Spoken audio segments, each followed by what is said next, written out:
Alright guys, I bought a Becker Bk2 and I was looking online and I was looking for a different sheath for it. So I was looking at these $200 leather sheaths and I said to myself, you know what, I could probably mod this sheath to make it a survival knife. And I was going online and I was looking at the leather sheets and I don't see the advantages of the leather sheets. They're big, they're bulky. If they get wet, they never dry.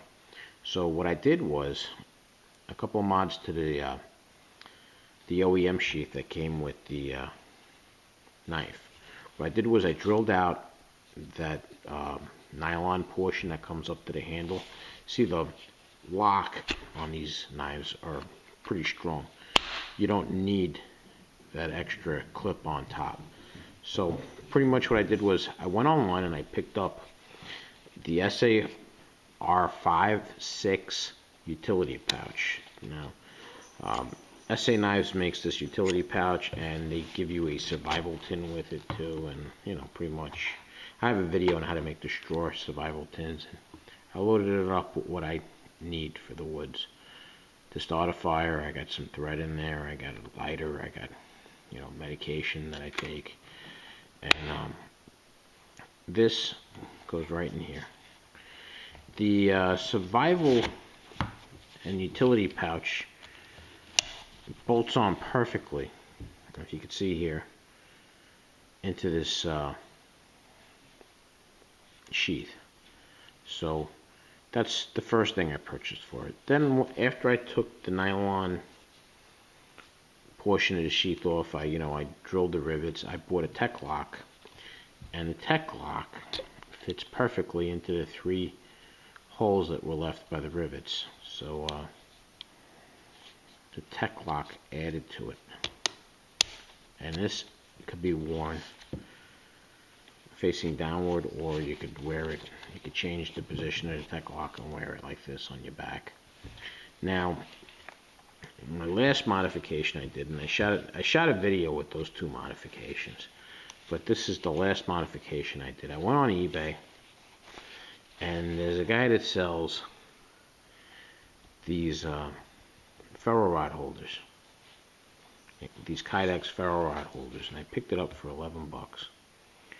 And what I did was I took, see, the sheath has these screws in here, these silver screws.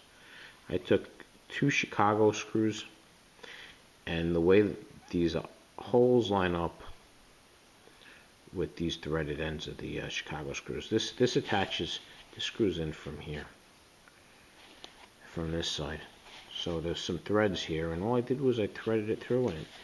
And I got to light my fire at 2.0 Army and put it on there. It's got a whistle, it's the ferro rods there, it's nice, and it's got its own striker too, so I don't have to, you know, the BK2 is powder coated, so I don't have to, you know, take off the powder coating, even though some people do.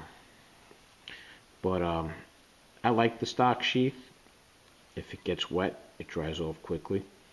The only problem I had putting on this utility pouch was the screws were too long. And as you can see, I filed them down. They're long here. They're pretty long here also, but it doesn't affect you much if they're longer on top, because it doesn't rub. These were rubbing on my pants, so filed them down. And what I like about this sheath over the leather ones, you see the leather ones, I have a Camillus Becker, and I have a custom sheath for it. The sheath goes all the way up to here, and then it drapes down a little bit.